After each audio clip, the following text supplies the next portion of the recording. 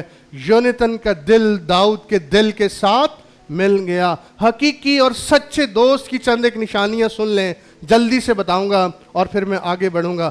ایک سچا دوست کون سا ہے, ایک حقیقی دوست کون سا ہے؟ پہلا نشان اس کا یہ ہے جس کے ساتھ ہمارا دل مل جائے, جس کے ساتھ ہمارا دل ملا ہوا ہو, اس کا دل ہمارے ساتھ, ہمارا دل اس کے ساتھ. دل کا ملنا جس میں جذبات, احساسات, خوشیاں, غم, ناراضگیاں یہ سب کچھ یکجا ہوتی ہیں, ایکتا ہوتی ہیں, اکائی ہوتی ہے, یگانگت ہوتی ہے اور ہم آہنگی ہوتی ہے. جب تک دل نہ ملے تب تک دوستی کیسے ہو سکتی ہے؟ حقیقی اور سچی دوستی کیسے ہو سکتی ہے؟ لکھا ہے یونتن کا دل داؤد کے دل کے ساتھ مل گیا. اور پھر اس کے بعد دوسرا نشان جو ہمیں دوستی کا, سچی دوستی کا یہاں سے ملتا ہے, لکھا ہے وہ آپس میں ایک دوسرے سے جان برابر کیا کرنے لگے؟ محبت کرنے لگے. پہلا شمویل 18 باب کی 3 آیت, 20 باب کی 17 آیت. اور یونتن اور داؤد نے باہم عہد کیا کیونکہ وہ اس سے اپنی جان کے برابر محبت رکھتا تھا. 3 دفعہ یہ بات لکھی ہوئی ہے, 3 دفعہ یہ بات لکھی ہوئی ہے کہ وہ ایک دوسرے سے جان برابر کیا رکھتے تھے؟ محبت رکھتے تھے. دوست پر اپنی جان چھڑکتا ہے, وہ اس سے کسی چیز کا دریغ نہیں کرتا ہے. یہ سچے دوست کی نشانی ہے, یہ حقیقی دوست کی نشانی ہے. ایسا دوست جو برے وقت میں ساتھ چھوڑ جائے وہ سچا کیسے ہو سکتا ہے؟ حقیقی دوست تو وہ ہے, سچا دوست تو وہ ہے جب مشکل آئے, پریشانی آئے, دکھ آئے, مصیبت آئے, وہ ہمارے ساتھ کھڑا ہو. تو لکھا ہے وہ جان برابر ایک دوسرے سے, جان جاتی ہے تو جائے لیکن میں تجھے نہیں چھوڑوں گا. آپس میں انہوں نے عہد و پیمان بھی کیے, وعدے بھی کیے, تو وہ ایک دوسرے کے ساتھ جان برابر جو ہے وہ محبت رکھتے تھے. تو دوسری نشانی محبت ہے. تیسری نشانی جس میں وعدہ یا عہد نبھایا جاتا ہے. جو دوست اپنے وعدے کا سچا نہ ہو, اپنے عہد کا سچا نہ ہو, وہ کیسے سچا دوست ہو سکتا ہے؟ تو لہٰذا جب انہوں نے عہد و پیمان کیے تو ان عہدوں کو, ان وعدوں کو انہوں نے نبھایا, انہوں نے پورا کیا. آگے چل کر 1-2 مثال میں آپ کو دیتا ہوں. چوتھی بات, دوست وہ ہے جو خیر خواہ ہو. بیٹے اور بیٹیوں سنیے, دوست وہ ہے جو خیر خواہ ہو. وہ دوست کہے چل آ چلیں, ایک پیک لگائیں, چل ایک کش لگا لے, وہ سچا دوست نہیں ہے. وہ سچا دوست نہیں ہے. جو آپ کو غلط راہ پہ لے جائے, غلط جگہ پر لے جائے, غلط محفل میں لے جائے, غلط رفاقت میں لے جائے, غلط طرف آپ کی رہنمائی کرے, وہ سچا اور حقیقی دوست نہیں. دوست وہ ہے جو آپ کا خیر خواہ ہے, جو آپ کے لیے بھلا سوچتا ہے. دوست وہ ہے. لکھا ہے یونتن نے اپنے باپ کی دشمنی مول لے لی. اس نے اپنے دوست کو نہیں چھوڑا. اس کو پتہ چل گیا کہ یہ دوست میرا خیر خواہ ہے لیکن میرا باپ خیر خواہ نہیں ہے. اس نے اپنے باپ کی دشمنی جو ہے وہ مول لے لی. پھر 5ویں بات, دوست وہ ہے جو رازدار ہو. 5ویں نشانی کیا ہے؟ دوست, سچا دوست وہ ہے جو رازدار ہو. جو آپ کے عیب اچھالتا پھرے, جو آپ کو ننگا کرتا پھرے, جو آپ کے اندر ہی وہ کیا کہتے ہیں آستین کا سانپ بن جائے, وہ سچا دوست کیسا ہو سکتا ہے؟ جو آپ کے گھر پہ نقب لگا جائے, وہ سچا دوست کیسا ہو سکتا ہے؟ دوست وہ ہے جو رازدار ہو, جو عیبوں کو ڈھانکے, جو آپ کی کمزوریوں کو ڈھانکے. اور جیسے یونتن اور داؤد کے واقعے میں آپ دیکھیے کہ جب نیا چاند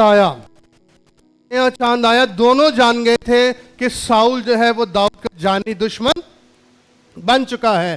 اور یونتن کو بھی اس بات کا پتہ چل چکا تھا, داؤد بھی اس بات کو جانتا تھا. داؤد نے کہا یونتن, میں چاہتا ہوں کہ میں چپکے سے اپنے باپ کے گھر چلا جاؤں اور یہ ضیافت, یہ نیا چاند میرے باپ کے گھر میں ذبیحہ ہو اور میں اپنے بڑے بھائیوں کے ساتھ مل کر کھاؤں. لہٰذا تو بادشاہ سے میری طرف سے معذرت کر لینا, اس کو نہیں بتانا میں جا رہا ہوں. یونتن نے بھی اس راز کو کیا رکھا؟ راز رکھا. پہلے دن داؤد نہ آیا, وہ کہنے لگا پتہ نہیں کوئی بیمار ہے، طبیعت ٹھیک نہیں ہے، کیونکہ نئے چاند پر بادشاہ جس میز پر بیٹھتا تھا اس کے بعد اس کا سپہ سالار ابنیر، پھر یوآب، پھر سارے جو وزیر ہوتے تھے وہ سارے ترتیب سے بیٹھا کرتے تھے اور ساتھ ضیافت کھاتے تھے. لیکن آپ کو یاد ہوگا یونیتن نے ایک جملہ اور بھی کہا تھا، اس نے کہا تھا داؤد کل نیا چاند ہے، داؤد کل نیا چاند ہے، تیری بہت یاد آئے گی، تو نہیں ہوگا اور تیری جگہ کیا رہے گی؟ سچا دوست اپنے دوست کو کیا کرتا ہے؟ مس کرتا ہے. تو بہت یاد آئے گا، کل نیا چاند ہے، تیری کرسی کیا رہے گی؟ خالی. تیری جگہ کوئی لے نہیں سکتا، تیری جگہ کوئی نہیں لے سکتا، تو مجھے بہت یاد آئے گا. یہ ہے سچے دوست کی نشانی. اور پھر اس کے بعد دوسرا دن جب ہوا تو دوسرے دن بھی داؤد کوئی نہیں. تو دوسرے دن جو ہے وہ ساؤل کو بڑا غصہ آ گیا، طیش میں آ گیا. اس نے کہا میں تو سمجھا شاید بیمار ہے یا ناپاک ہے اس لیے وہ ضیافت میں نہیں آیا، وہ کہاں ہے؟ تو پھر یونیتن نے پردہ ڈالا. اس نے کہا بادشاہ سلامت، ایسا ہو گیا. اس کے بھائی نے مجبور کیا، اس نے بلا لیا اس کو اپنے پاس کہ میرے گھر میں ذبیحہ ہے، تو گھر آ جا، چاہتے ہیں کہ خاندان کے ساتھ مل کر ہم نیا چاند منائیں. اور اس بات کے بعد بھی ساؤل کا غصہ یونیتن پر بھڑکا اور وہ اس سے بہت زیادہ ناراض ہوا. تو سچا دوست وہ ہوتا ہے جو رازدار ہوتا ہے. پھر اس کے بعد سچا دوست وہ ہوتا ہے، چھٹی بات، جو قربانی دیتا ہے. جو قربانی دینے کے لیے تیار نہیں وہ بھی دوست نہیں. سیموئیل کی پہلی کتاب 18 باب کی 14 آیت میں لکھا ہے تب یونیتن نے وہ قبا، وہ لباس جو اس نے پہنا ہوا تھا اتار کر داؤد کو دی. پھر اس کے بعد اس نے اپنی پوشاک، بلکہ اپنی تلوار، اور پھر اپنی کمان، اور پھر اپنا کمر بند تک اس کو دے دیا. سب کچھ اس نے کس کو دے دیا؟ کس پر وار دیا؟ اپنے دوست پر وار دیا. تخت کس کا تھا؟